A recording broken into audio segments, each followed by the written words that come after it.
arriving at the port of Marseille, and it's Provence, and this is the capital of Provence. But we have arranged to meet someone who's taking us outside the port town. So we get to see the real beauty of Provence.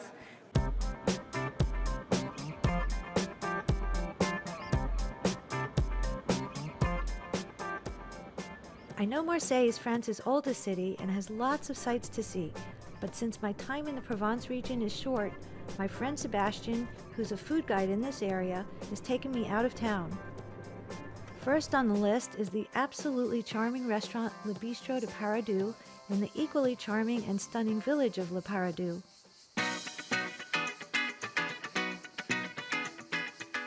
It's quaint and off the beaten path, and one place Sebastian doesn't want me to miss. There's a pretty outside patio seating area surrounded by oleander bushes and very noisy cicadas. Inside is classic French country with bare stone walls, long wooden and marble-top tables, and all kinds of photos and pictures on the walls. We're here on a Friday, and it's a special day for aioli. We know aioli as a sauce, but in Provence, it's a celebrated traditional dish of a mixture of vegetables along with some fish and the sauce. Chef Vincent is painstakingly working on the aioli sauce made of lots of garlic, olive oil, and eggs.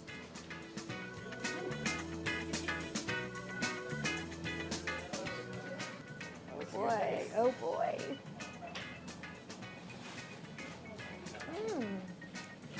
Oh yeah, it's good. Oh, ooh. That's strong garlic. Yeah, I probably shouldn't touch it. Wow, that's thick. Oh, go back. I know. I tried. I could hardly lift the whisk. Oh, I see. We're in here. Ooh, they're bubbling away. Whoa. These look like ones I see in Florida on the road. Yeah, slimy. The slimy things, right? These aromas are tormenting me. Look at those snails bubbling away. I can't wait to dive into those. Yeah, that's how I've seen them. And also because most of the work actually come from this specific area. They actually like Oh, there's all that hard work that Vincent did. So this is a very traditional meal from Provence. I would actually even say that this is probably the most emblematic meal of Provence. The aioli is a very popular meal. Okay, it's made of a selection of steamed vegetable, carrots, cauliflower, potatoes, eggs, and also some codfish. That's codfish, right? Okay, it's codfish, and it's also served with snails. Fine. So, what do you start with? The snails first, I would guess. Put a few on your plate, all and then together, basically. Okay. I mean, I can give you, give you a hand if you want, and. Well, let's start with the snails. Okay, then. let me just serve some snails. Cauliflower. That part on the plate.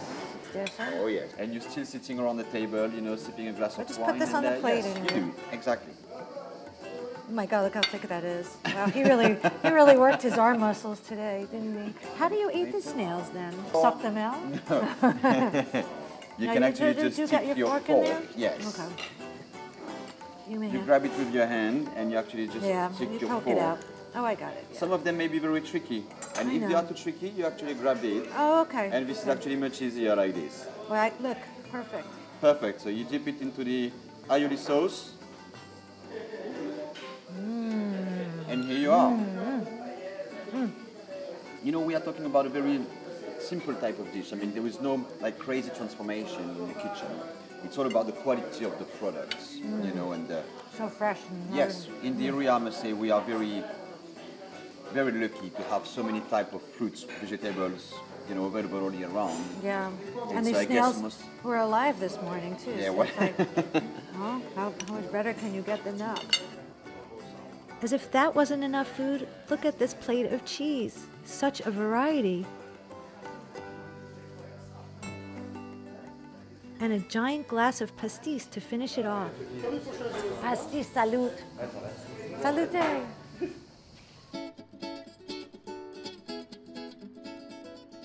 Now that I have cheese on the brain, I'm pretty psyched that we're on our way to a goat cheese farm. What a great drive. Look at this gorgeous landscape. So many trees and olive groves, lavender fields, and the mountains in the background. What a stunning place. Just outside of Saint-Rémy, we come to 𝗏𝗏𝗏 𝗏𝗏𝗏𝗏. There's a pretty yet modest looking house with a small barn behind it. The owner's son meets me to give me a quick tour of the small property. And I get to hang out with the goats a little too. Hello, baby. And both goats are very sensitive to the sun. Oh, so so basically they you have keep to them stay under the shade. shade, otherwise they I get sunburned. see. Wow, they're nibblers. Nibbling. Nibble. Right, you're eating my dress. Don't eat my dress. No, no. It's not good. Don't eat my dress. Don't eat my dress. Oh.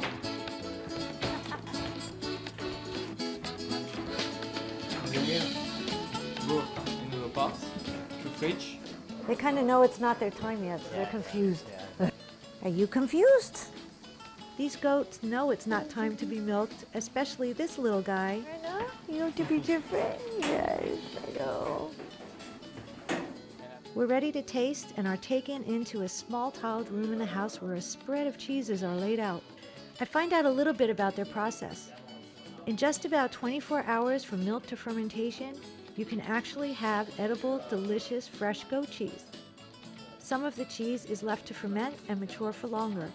This farm's claim to fame is adding various toppings and coatings like herbs and spices. And then I'll pass it around. I can eat it? You want me to have it?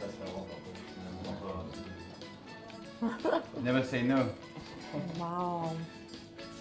Mmm. What do you think? Like, it's so creamy. You could just, The texture is absolutely yeah, unbelievable. smooth. Definitely the creamiest I've ever had.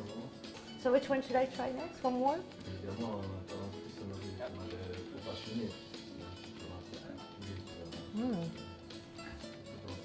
I love that with the chives. It is, it's good. The topping's really nice. It's so nice. Yeah, it's You don't need bread. You don't need bread.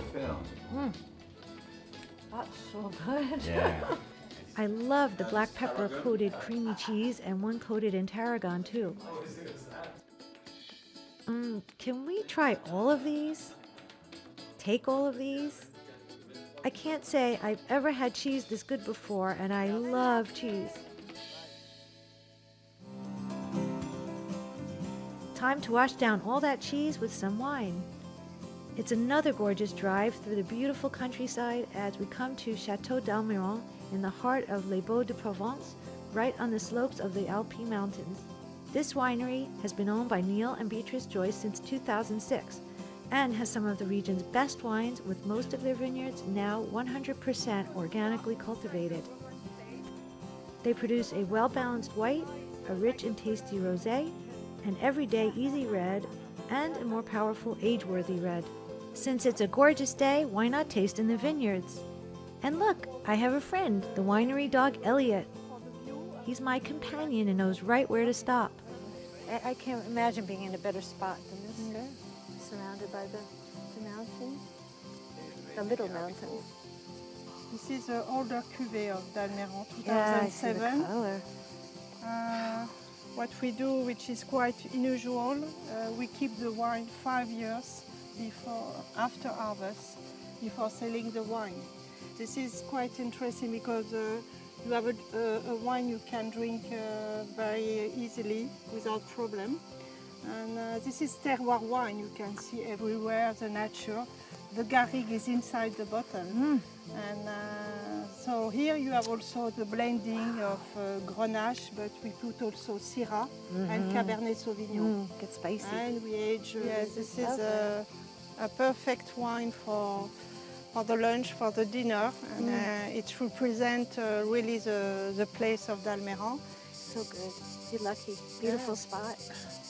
Beautiful life. Simple life, but So simple life, living the life, Yes. loving the life. Santé, santé. Thank you. Cameron. And we shall return.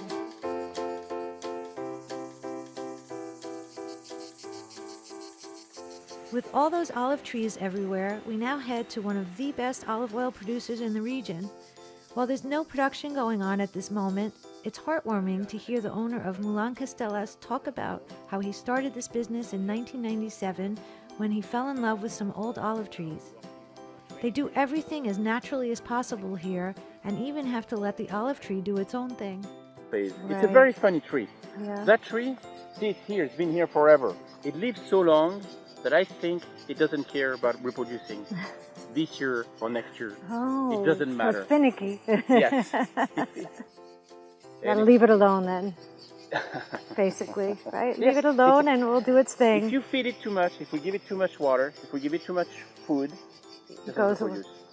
If it is hard condition, like a drought, or if it's too cold, Yeah. it will not reproduce. So we have to find, Find the right balance. the right balance. So did you find that out the hard way at Yes, first? of course. Yeah. Of course. Not getting You're an enough engineer, fruit. you're coming out of things that you do that with software, everything happens very quickly. Right. You That's get here, not you learn one thing. the nothing. tree rules. The tree rules. And it takes at least 4 years before you know anything. Yeah.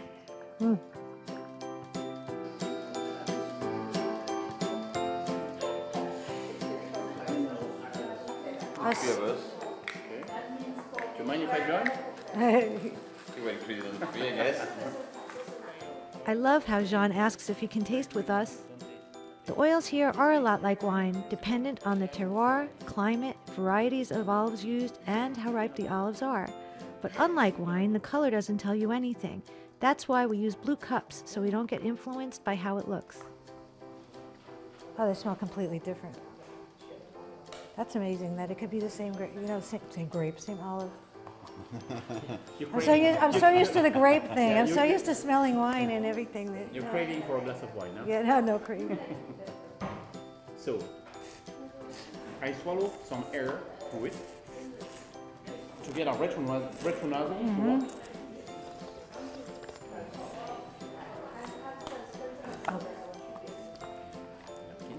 That goes down nice and smooth. Fills my mouth. And the taste.